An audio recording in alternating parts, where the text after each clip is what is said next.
Hello കൂട്ടുകാരെ, എല്ലാവർക്കും നിജോസ് വേൾഡിൻ്റെ പുതിയൊരു വീഡിയോയിലേക്ക് സ്വാഗതം. എല്ലാവരും സുഖമായിട്ടിരിക്കുന്നെന്ന് വിശ്വസിക്കുന്നു.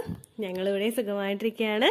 അപ്പോൾ എല്ലാവരും സന്തോഷത്തോടെയും ആരോഗ്യത്തോടെയും ഒക്കെ ഇരിക്കുക കേട്ടോ. ഇന്നത്തെ വീഡിയോയിൽ സംസാരിക്കുന്നത് ഒരുപാട് പേർക്ക് യൂസ്ഫുൾ ആയിട്ടുള്ള ഒരു ടോപ്പിക്കിനെ പറ്റിയിട്ടാണ് കേട്ടോ. കൃത്യമായിട്ട് ഓവുലേഷൻ നടന്നിട്ടും ഹസ്ബൻഡിന്റെ സെമനാലിസിസ് ഒക്കെ പ്രോപ്പർ ആയിട്ടും IUI ചെയ്തിട്ടും ഒക്കെ പല ആളുകൾക്കും പ്രഗ്നൻസി പിടിച്ചു കിട്ടി കഴിഞ്ഞിട്ടും നെഗറ്റീവ് ആയി പോകാറുണ്ട്, അതായത് മിസ്കാരേജ് ആയി പോകാറുണ്ട്. ചില ആളുകൾക്ക് എന്തെല്ലാം ട്രീറ്റ്മെന്റുകളും നടത്തിയിട്ടും പ്രഗ്നൻസി സർവൈവ് ചെയ്ത് മുൻപോട്ടേക്ക് പോകാറില്ല, പോസിറ്റീവ് റിസൾട്ട് കിട്ടാറില്ല. അങ്ങനെയുള്ള ആളുകൾ മസ്റ്റ് ആയിട്ട് ഫോളോ ചെയ്യേണ്ട, അതുപോലെ തന്നെ നിങ്ങളുടെ ശരീരത്തിലെ ഈ ഒരു ബുദ്ധിമുട്ട് കൊണ്ടാണോ നിങ്ങൾക്ക് ഇങ്ങനെ ഉണ്ടാവുന്നത് എന്ന് ശ്രദ്ധിക്കേണ്ട കുറച്ച് കാര്യങ്ങളെ പറ്റിയിട്ടാണ് ഇന്നത്തെ വീഡിയോയിൽ സംസാരിക്കുന്നത് കേട്ടോ. അപ്പൊ അതെന്താണെന്ന് നമുക്ക് നോക്കാം. വീഡിയോ നമുക്ക് സ്റ്റാർട്ട് ചെയ്യാം. ഇവിടെ സംസാരിക്കാൻ പോകുന്നത് നമ്മുടെ എൻഡോമെട്രിയൽ ലൈനിങ്ങിനെ പറ്റിയിട്ടാണ്. ആരും വീഡിയോ സ്കിപ്പ് ചെയ്ത് പോകരുത്. നിങ്ങൾ പ്രഗ്നൻസി നോക്കുന്നുണ്ടെങ്കിൽ ഏറ്റവും യൂസ്ഫുൾ ആയിട്ടുള്ള ഒരു ടോപ്പിക്കാണ് എൻഡോമെട്രിയം എന്ന് പറയുന്നത്. എൻഡോമെട്രിയത്തിൽ പറ്റി പിടിച്ചിട്ടാണ് നമ്മുടെ കുഞ്ഞു വളരുന്നത്. ഏകദേശം നമ്മുടെ പീരിയഡ്സിന്റെ ആ ഒരു ടൈം മുതൽ തന്നെ ഗ്രോ ആവാനായിട്ട് തുടങ്ങുന്ന നമ്മുടെ എൻഡോമെട്രിയം നിങ്ങൾക്ക് പ്രഗ്നൻസി ആയിട്ടില്ലെങ്കിൽ ഷെഡായിട്ട് പീരിയഡ്സ് ബ്ലഡിന്റെ കൂടെ പുറത്തേക്ക് പോവുകയാണ് ചെയ്യുന്നത്. ഓരോ മന്തും ഈ ഒരു പ്രോസസ്സ് നടക്കുന്നത് കൊണ്ട് തന്നെ കുഞ്ഞിന് ആ ഒരു ഗ്രോത്തിന് കൃത്യമായിട്ട് ഒരു പങ്ക് എൻഡോമെട്രിയൽ ലൈനിങ്ങും കൂടി വഹിക്കുന്നുണ്ട്.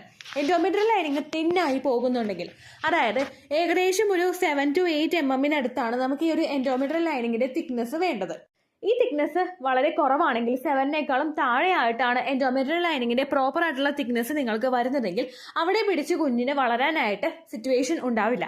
അങ്ങനെ വന്നു കഴിഞ്ഞാൽ നിങ്ങൾക്ക് അണ്ടത്തിന് എത്രത്തോളം ക്വാളിറ്റി ഉണ്ടെങ്കിലോ ബീജത്തിന് എത്രത്തോളം ക്വാളിറ്റി ഉണ്ടെങ്കിലോ പ്രഗ്നൻസി അവിടെ പോസിബിൾ ആവില്ല. കാരണം ഫെർട്ടിലൈസേഷൻ നടന്നാലും ഇംപ്ലാന്റേഷൻ നടക്കില്ല. എൻഡോമെട്രിയൽ ലൈനിങ് ഷെഡായി പോവുകയും പീരിയഡ്സ് വരികയും ചെയ്യും. അത് അവോയ്ഡ് ചെയ്യാൻ വേണ്ടിയിട്ട് നിങ്ങൾക്ക് തിൻ എൻഡോമെട്രിയം എന്ന് പറയുന്നൊരു കണ്ടീഷൻ ഉണ്ടോ എന്ന് നിങ്ങൾ ഏറ്റവും ആദ്യം തന്നെ മനസ്സിലാക്കണം. തിൻ എൻഡോമെട്രിയൽ ലൈനിങ്ങിന്റെ കണ്ടീഷൻ നിങ്ങൾക്കുണ്ടെങ്കിൽ കുറച്ച് ലക്ഷണങ്ങൾ നമ്മുടെ ശരീരത്തിലൂടെ തന്നെ അത് മനസ്സിലാക്കാനായിട്ട് സാധിക്കും. ഏറ്റവും ആദ്യത്തേതെന്ന് പറയുന്നത് ഇറഗുലർ ആയിട്ടുള്ള മെൻസ്ട്രൽ ബ്ലീഡിംഗ് ആണ്. കൃത്യമായിട്ട് മെൻസ്ട്രേഷൻ ട്രാക്ക് ചെയ്യാൻ പറ്റാത്ത തരത്തിലുള്ള ബ്ലീഡിംഗ്. ഒരുപാട് ആളുകൾക്ക് ഉണ്ടാകുന്ന തെറ്റിദ്ധാരണയാണ് പീരിയഡ്സ് വരുന്നുണ്ടല്ലോ അത് പോരെ എന്നുള്ള രീതിക്ക്. പക്ഷേ പ്രോപ്പർ ആയിട്ടുള്ള ഇടവേളകളിലല്ല നിങ്ങൾക്ക് പീരിയഡ്സ് വരുന്നതെങ്കിൽ അതുമൂലം മറ്റുള്ള പ്രശ്നങ്ങൾ ഉണ്ടാവാനായിട്ട് ചാൻസ് ഉണ്ട്. 21നും 35നും ഇടയിലായിട്ട് റെഗുലർ അല്ലാതെ പീരിയഡ്സ് ആകുന്ന ആളുകൾക്ക് കൃത്യമായിട്ട് ഓവുലേഷൻ ട്രാക്ക് ചെയ്യാൻ പറ്റില്ല, അവരുടെ അണ്ഡം കൃത്യമായിട്ട് വളരില്ല, റപ്ചർ ആവില്ല, അങ്ങനെയുള്ള ബുദ്ധിമുട്ടുകളൊക്കെ ഉണ്ടാകും. അതുകൊണ്ട് നിങ്ങളുടെ മെൻസ്ട്രേഷൻ റെഗുലർ ആണോ എന്നുള്ള കാര്യം നിങ്ങൾ മസ്റ്റായിട്ട് നോട്ട് ചെയ്യണം. അടുത്തൊരു ബുദ്ധിമുട്ടാണ് ലൈറ്റ് ആയിട്ട് നിങ്ങൾക്ക് ബ്ലീഡിംഗ് ഉണ്ടാവുക. ഒരിക്കലും പ്രോപ്പർ ആയിട്ടുള്ള ബ്ലഡ് പോകാത്ത സിറ്റുവേഷൻ, നമുക്കൊരു 2-3 ദിവസമെങ്കിലും കണ്ടിന്യൂസ് ആയിട്ടൊരു ബ്ലീഡിംഗ് ഇല്ലെങ്കിൽ നമുക്കത് ഹെൽത്തി ആയിട്ടുള്ള ഒരു പീരിയഡ്സ് ആണെന്ന് പറയാനായിട്ട് സാധിക്കില്ല. ചിലർക്കൊക്കെ ഭയങ്കര സ്കാൻഡി ആയിട്ടുള്ള ബ്ലീഡിംഗ് ആയിരിക്കും, ഒരു ദിവസം പോലും പ്രോപ്പർ ആയിട്ട് ബ്ലഡ് പോവില്ല. അങ്ങനെ പീരിയഡ്സ് ആണ് നിങ്ങൾക്കെങ്കിൽ എന്തെങ്കിലും ഹെൽത്ത് കണ്ടീഷൻ ഉള്ളത് കൊണ്ടായിരിക്കും അങ്ങനെ സംഭവിക്കുന്നത്. അങ്ങനെ ലൈറ്റ് ബ്ലീഡിംഗ് ആണ് നിങ്ങൾക്കുള്ളതെങ്കിൽ പ്രഗ്നൻസി ടെസ്റ്റ് ചെയ്ത് നെഗറ്റീവ് ആണെങ്കിൽ ഉടനെ നിങ്ങൾ ഡോക്ടറെ കാണണം. എന്തുകൊണ്ടാണ് ലൈറ്റ് ബ്ലീഡിംഗ് ഉണ്ടാകുന്നതെന്നും കൂടി നിങ്ങൾ മനസ്സിലാക്കണം കേട്ടോ. മൂന്നാമതൊരു ബുദ്ധിമുട്ടെന്ന് പറയുന്നത് ഇൻഫെർട്ടിലിറ്റിയാണ്. അതായത് ഒരുപാട് നാളുകളായിട്ട് നിങ്ങൾ പ്രഗ്നൻസി ട്രൈ ചെയ്തിട്ടും പോസിറ്റീവ് ആകാത്ത ഒരു സിറ്റുവേഷൻ. പ്രോപ്പറായിട്ട് മെഡിക്കേഷൻസ് എടുത്തിട്ടും മറ്റുള്ള കാര്യങ്ങളൊക്കെ ചെയ്തിട്ടും IUI ചെയ്തിട്ടും IVF ചെയ്തിട്ടും നിങ്ങൾക്ക് പ്രഗ്നൻസി കിട്ടാത്ത ഒരു അവസ്ഥയിലോട്ട് പോകുന്നത് ഈ ഒരു റീസണും കൂടി കൊണ്ടാണ് കേട്ടോ. മറ്റൊരു റീസൺ എന്ന് പറയുന്നത് കണ്ടിന്യൂസ് ആയിട്ട് മിസ്കാരേജ് നിങ്ങൾക്ക് ഉണ്ടാവുക. ചില ആളുകൾ പറയുന്നുണ്ട്, ചേച്ചി പ്രഗ്നൻസി പോസിറ്റീവ് ആയിരുന്നു, ലക്ഷണങ്ങൾ ഉണ്ടായിരുന്നു, പക്ഷേ കെമിക്കൽ പ്രഗ്നൻസി ആയിപ്പോയി. അല്ലെങ്കിൽ ചിലർ പറയുന്നുണ്ട് കൃത്യമായിട്ടെല്ലാം ഉണ്ടായി, സ്കാനിങ് വരെ എത്തിയതാണ്, പക്ഷേ ഗ്രോത്ത് നിന്നുപോയി, തനിയെ മിസ്കാരേജ് ആയി പോയി, അതിനുശേഷം ഡിയാൻസ് ചെയ്ത് കളയേണ്ടി വരുന്ന സിറ്റുവേഷൻസ് ഉണ്ടാകുന്നവരുണ്ട്.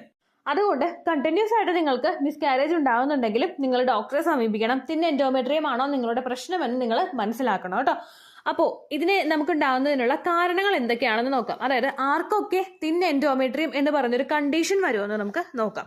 ഏറ്റവും ആദ്യം നിങ്ങളുടെ ഹോർമോണൽ ഇംബാലൻസസ് ഉണ്ടെങ്കിൽ, അതായത് ഒരുപാട് സ്ട്രെസ് നിങ്ങൾ ഉള്ളവരാണ്, അല്ലെങ്കിൽ ഒരുപാട് അൺഹെൽത്തി ആയിട്ടുള്ള ഡയറ്റ് നിങ്ങൾ ഫോളോ ചെയ്യുന്നവരാണ്, അൺഹെൽത്തി ആയിട്ടുള്ള ലൈഫ് സ്റ്റൈലാണ് നിങ്ങൾക്കെങ്കിൽ നിങ്ങൾക്ക് തിൻ എൻഡോമെട്രിയം ഉണ്ടാവാനായിട്ടുള്ള ചാൻസസ് കൂടുതലാണ്. രണ്ടാമത്തെ റീസൺ ആണ് PCOD. PCOD നമുക്ക് ഹോർമോണൽ ഇംബാലൻസസ് കൊണ്ടുണ്ടാകുന്ന ഒരു ബുദ്ധിമുട്ടാണ്. ഈസ്ട്രജന്റെ പ്രൊജസ്ട്രോണിന്റെ ബാലൻസിൽ നമുക്ക് വ്യത്യാസം വരും, ഈസ്ട്രജന്റെ ഡൊമിനൻസ് നമുക്കുണ്ടാകും. അങ്ങനെ ഒരു ഹോർമോൺ ഇംബാലൻസസ് ഉണ്ടായിട്ട് അങ്ങനെയുള്ള സിറ്റുവേഷൻസ് ഉള്ള ആളുകൾക്കും PCOD ഉള്ള ആളുകൾക്കും തിൻ എൻഡോമെട്രിയൽ ലൈനിങ് ഉണ്ടാവാനായിട്ട് ചാൻസ് ഉണ്ട്. ഇപ്പോൾ നമ്മളൊരു 10 പേരെ എടുത്തു കഴിഞ്ഞാൽ അതിൽ 8ലധികം ആളുകൾക്ക് PCOS ഉണ്ടാവാനായിട്ടുള്ള ചാൻസ് ഉണ്ട്. ഈ 8ലധികം ആളുകൾക്ക് PCOS ഉണ്ടാകുമ്പോഴേക്കും അതിൽ ചിലപ്പോൾ 2-3 ആളുകൾക്ക് തിൻ എൻഡോമെട്രിയൽ ലൈനിങ്ങിന്റെ കണ്ടീഷനും ഉണ്ടാവാനായിട്ട് ചാൻസ് ഉണ്ട് കേട്ടോ. അടുത്ത ഫാക്ടർ എന്ന് പറയുന്നത് നമ്മുടെ ഏജ് ആണ്. ഏജ് കൂടുന്നതിനനുസരിച്ച് 20സിലുള്ള ആളുകൾക്ക് ചിലപ്പോൾ എൻഡോമെട്രിയം പ്രോപ്പർ ആയിട്ട് വളരും, പക്ഷെ 30s ആകുമ്പോഴേക്കും അത് കുറച്ചൊന്ന് കുറയും. 40s ആകുമ്പോൾ അല്ലെങ്കിൽ 35 ആകുമ്പോൾ പിന്നെയും കുറയും, 40 ആകുമ്പോൾ പിന്നെയും കുറയും. ഏജ് അപ്പോൾ ഡൊമിനന്റ് ആയിട്ടുള്ള ഒരു ഫാക്ടറാണ്. ഏജ് ഒരുപാട് നിങ്ങൾ നീട്ടിക്കൊണ്ട് പോകാതെ നിങ്ങൾ പ്രഗ്നൻസി നോക്കുന്നത് നല്ലതായിരിക്കും കേട്ടോ. അടുത്ത റീസൺ ആണ് നമുക്ക് പുവർ ബ്ലഡ് ഫ്ലോ ഉണ്ടാവുന്നത്. അതായത് നമ്മളുടെ ഒരു അണ്ടമാണെങ്കിലും അല്ലെങ്കിൽ പുരുഷന്റെ ബീജമാണെങ്കിലും എൻഡോമെട്രിയൽ ലൈനിങ് ആണെങ്കിലും എല്ലാം പ്രോപ്പറായിട്ട് നമുക്ക് അവിടെ വളരണമെങ്കിൽ ബ്ലഡ് ഫ്ലോ കൃത്യമായിട്ട് തന്നെ ഉണ്ടാവണം. ഈ ഫ്ലോ അവിടെ കുറഞ്ഞു പോയി കഴിഞ്ഞ് കഴിഞ്ഞാൽ നമുക്ക് കൃത്യമായിട്ട് അണ്ടത്തിന് വളരാൻ പറ്റില്ല. അതുപോലെ എൻഡോമെട്രിയൽ ലൈനിങ് തിക്കണാവില്ല. അങ്ങനെ പല ബുദ്ധിമുട്ടുകളും നമുക്ക് ഉണ്ടാവാനായിട്ട് ചാൻസ് ഉണ്ട്. നമ്മൾ തന്നെ കരുതി കൂട്ടി വെച്ചിട്ടല്ല ബ്ലഡ് ഫ്ലോ കുറയുന്നത്. മറ്റു പല ഹെൽത്ത് കണ്ടീഷനും നമുക്കുണ്ടെങ്കിലും ബ്ലഡ് ഫ്ലോ കുറയാനായിട്ട് ചാൻസ് ഉണ്ട്. ഏറ്റവും ആദ്യത്തെ ഒരു റീസൺ ആണ് ഒബിസിറ്റി. അതായത് നമുക്ക് അമിതമായിട്ടുള്ള ശരീരഭാരമുണ്ട്, ഫാറ്റ് കൂടുതലായിട്ട് ശരീരത്തിൽ അടിഞ്ഞു കൂടുന്നവരാണ് നിങ്ങളെങ്കിൽ അതുമൂലം നിങ്ങൾക്ക് ബ്ലഡ് ഫ്ലോനെ അത് അഫക്റ്റ് ചെയ്യാനായിട്ട് ചാൻസ് ഉണ്ട്. ഫാറ്റ് ഇഷ്യൂസ് കൂടുതലായിട്ട് അടിഞ്ഞു കൂടിക്കഴിഞ്ഞാൽ അവിടെ എഫിഷ്യൻ്റ് ആയിട്ടുള്ള ഒരു ബ്ലഡ് സർക്കുലേഷൻ ഉണ്ടാവില്ല കേട്ടോ. അടുത്ത റീസൺ ആണ് നമ്മുടെ ബി പിയിൽ ഉണ്ടാകുന്ന ഫ്ലക്ച്വേഷൻസ്. ഹൈ ബി പി ഉള്ള ആളുകൾക്ക് ബ്ലഡ് ഫ്ലോനെ അഫക്റ്റ് ചെയ്യാനായിട്ട് അത് ചാൻസ് ഉണ്ട്. മറ്റൊരു റീസൺ ആണ് ബർത്ത് കൺട്രോൾ പിൽസ്. ഒരുപാട് ആളുകൾ ബർത്ത് കൺട്രോൾ പിൽസ് കണ്ടിന്യൂസ് ആയിട്ട് എടുക്കുന്നവരുണ്ട്. അതായത് ഇപ്പോൾ ഒരു ടെമ്പററി ആയിട്ടുള്ള ഒരു ബർത്ത് കൺട്രോൾ എന്നുള്ള രീതിക്ക് ചില ആളുകൾ കുറച്ചധികം മാസത്തേക്ക് ബർത്ത് കൺട്രോൾ പിൽസ് എടുക്കാറുണ്ട്. ഡോക്ടർ പറഞ്ഞിട്ടുള്ള സമയം വരെ നിങ്ങൾ ആ പില്ല് എടുക്കുന്നത് കൊണ്ട് പ്രശ്നമില്ല. പക്ഷെ അതിനേക്കാളും കൂടുതലായിട്ട് ഒരു കണ്ടിന്യൂസ് ആയിട്ടൊരു ഒരു ബർത്ത് കൺട്രോൾ അല്ലെങ്കിൽ പ്രിക്കോഷൻ എന്നുള്ള രീതിക്ക് ഇങ്ങനെയുള്ള പിൽസ് എടുക്കുന്നത് നിങ്ങളുടെ ബ്ലഡ് ഫ്ലോനെ അഫക്റ്റ് ചെയ്യാനായിട്ട് ചാൻസ് ഉണ്ട്. ഒരുപാട് ആളുകൾ വൺസ് ഒരു പ്രിസ്ക്രിപ്ഷൻ മേടിച്ചു കഴിഞ്ഞാൽ കണ്ടിന്യൂസ് ആയിട്ട് ആ മെഡിസിൻ കഴിക്കുന്നവരുണ്ട്. അങ്ങനെ നിങ്ങൾ ചെയ്യാനായിട്ട് പാടില്ല.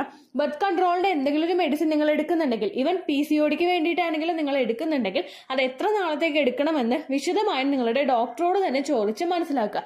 അതിനുശേഷം ആ സർട്ടൻ ടൈം പീരീഡ് കഴിഞ്ഞ് കഴിയുമ്പോഴേക്കും നിങ്ങൾ മെഡിസിൻ നിർത്താനായിട്ട് ശ്രദ്ധിക്കുക. അല്ലെങ്കിൽ അത് നിങ്ങളുടെ ഫെർട്ടിലിറ്റിയെ അഫക്റ്റ് ചെയ്യും കേട്ടോ.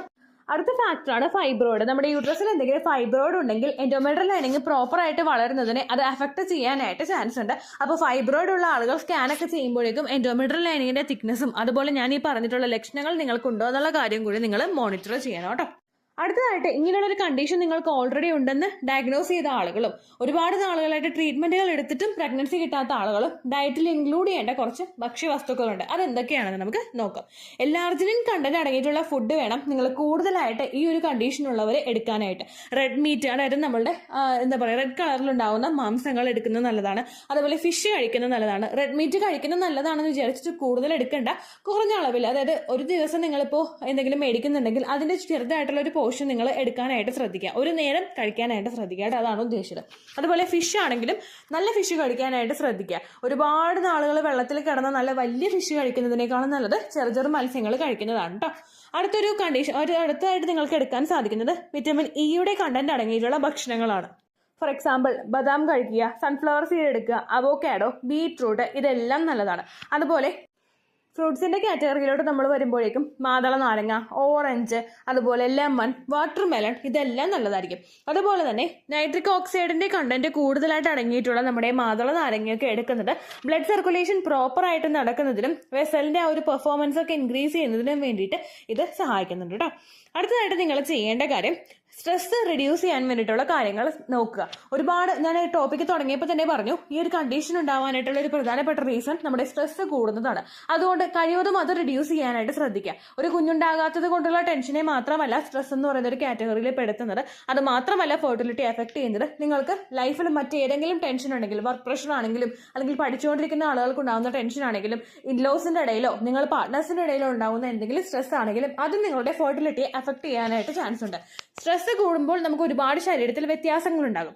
ഈ വ്യത്യാസങ്ങളെ ഒന്ന് നോർമൽ ആക്കാൻ വേണ്ടിയിട്ട് ശരീരം പ്രവർത്തിക്കുന്നതിന്റെ ഭാഗമായിട്ടും സ്ട്രെസ് ഹോർമോൺ ശരീരത്തിൽ ഒരുപാട് ഇൻക്രീസ് ആവുമ്പോഴേക്കും മറ്റു പല ഹോർമോൺസിന്റെ പ്രവർത്തനം ഇത് സപ്രസ് ചെയ്യുന്നതിന്റെ ഭാഗമായിട്ടും അത് ഫെർട്ടിലിറ്റി അഫക്ട് ചെയ്യാനായിട്ട് ചാൻസ് ഉണ്ട്. കഴിവതും സ്ട്രെസ് ഉണ്ടാകുന്ന സമയത്ത് അതിൽ നിന്നും മൈൻഡ് ഡീവിയേറ്റ് ചെയ്യാനായിട്ട് നിങ്ങൾ ശ്രദ്ധിക്കുക കേട്ടോ. അതുപോലെ ബ്ലഡ് സർക്കുലേഷൻ ഇൻക്രീസ് ചെയ്യാൻ വേണ്ടിയിട്ടുള്ള കാര്യങ്ങൾ നിങ്ങൾ ചെയ്യുക. എൻഡോമെട്രിയൽ ലൈനിങ്ങിലോട്ട് ബ്ലഡ് സർക്കുലേഷൻ നിങ്ങൾക്ക് കൂട്ടണമെങ്കിൽ നിങ്ങൾ ചെയ്യേണ്ടത് ഫെർട്ടിലിറ്റി എക്സസൈസുകൾ മാത്രമാണ്. ഫെർട്ടിലിറ്റി എക്സസൈസുകളെ പറ്റിയിട്ടുള്ള വീഡിയോ നമ്മുടെ ചാനലിൽ ചെയ്തിട്ടുണ്ട്. ഡെഡിക്കേറ്റഡ് ആയിട്ടുള്ള ഒരു പ്ലേ ലിസ്റ്റും അതിന് ക്രിയേറ്റ് ചെയ്ത് വെച്ചിട്ടുണ്ട്.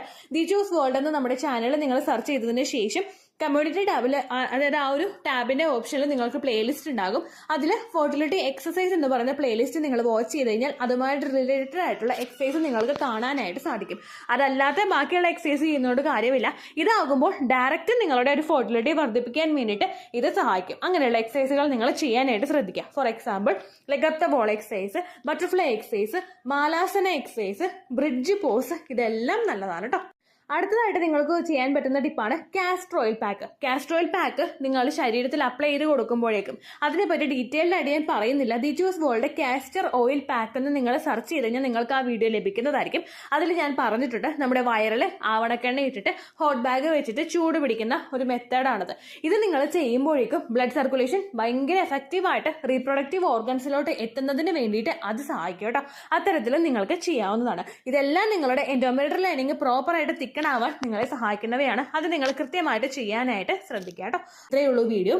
യൂസ്ഫുൾ ആയി കാണുമെന്ന് വിശ്വസിക്കുന്നു. യൂസ്ഫുൾ ആവുന്നുണ്ടെങ്കിൽ ലൈക്ക് ചെയ്യുക, ഫ്രണ്ട്സിനൊക്കെ ഷെയർ ചെയ്ത് കൊടുക്കുക കേട്ടോ. എന്തെങ്കിലും സംശയം ഉണ്ടെങ്കിൽ നിങ്ങൾ കമൻസിൽ ചോദിക്കുക. പണ്ടത്തെ വീഡിയോയ്ക്ക് കമൻസ് ഇടുന്നവർക്ക് റിപ്ലൈ ലഭിക്കുന്നില്ലെങ്കിൽ ലേറ്റസ്റ്റ് ആയിട്ട് ഞാൻ ഏത് വീഡിയോ ആണോ അപ്ലോഡ് ചെയ്യുന്നത് അതിന് താഴെ കമൻറ്റ് ഒന്ന് കോപ്പി പേസ്റ്റ് ചെയ്യാനായിട്ട് ശ്രദ്ധിക്കുക കേട്ടോ.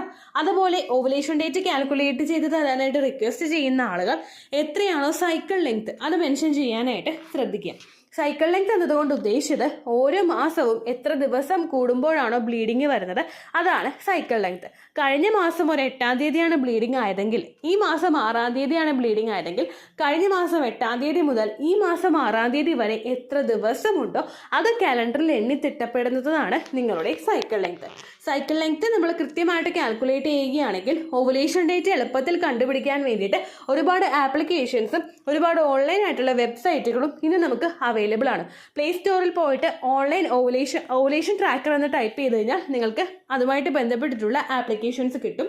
അത് പറ്റുന്നില്ല എങ്കിൽ ഗൂഗിളിൽ പോയിട്ട് ഓൺലൈൻ ഓവുലേഷൻ കാൽക്കുലേറ്റർ എന്ന് ടൈപ്പ് ചെയ്ത് കഴിഞ്ഞാൽ അതുമായിട്ട് ബന്ധപ്പെട്ടിട്ടുള്ള വെബ്സൈറ്റുകൾ നിങ്ങൾക്ക് കിട്ടും.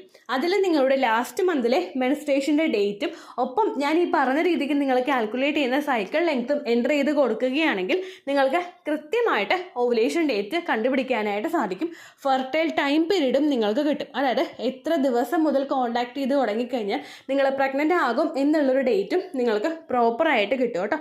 ഇത് കാൽക്കുലേറ്റ് ചെയ്യുന്ന സമയത്ത് സൈക്കിൾ ലെങ്ത് കാൽക്കുലേറ്റ് ചെയ്യുന്ന സമയത്ത് നിങ്ങളുടെ ആ ഒരു കലണ്ടറിൽ നോക്കി തന്നെ നിങ്ങൾ കാൽക്കുലേറ്റ് ചെയ്യുക. പല മാസങ്ങളിലും 30-31 ദിവസമുണ്ട്. അതുകൊണ്ടാണ് അങ്ങനെ പറഞ്ഞത്. ഒപ്പം നിങ്ങൾക്ക് ബ്ലീഡിങ് തുടങ്ങിയ ദിവസത്തിന് വേണം നിങ്ങൾ ഡേ 1 ആയിട്ട് എടുക്കാൻ വേണ്ടിയിട്ട്. സ്പോട്ടിങ് തുടങ്ങിയ ദിവസത്തിനെ അതായത് ചെറുതായിട്ട് ഡിസ്ചാർജ് പോയി തുടങ്ങിയ ദിവസത്തിനെ നിങ്ങൾ കൺസിഡർ ചെയ്യേണ്ട ആവശ്യം ഇല്ല കേട്ടോ. അപ്പോൾ ഇത്രയേ ഉള്ളൂ വീഡിയോ. അടുത്തൊരു വീഡിയോ ആയിട്ട് നമുക്ക് വീണ്ടും കാണാം. ബൈ.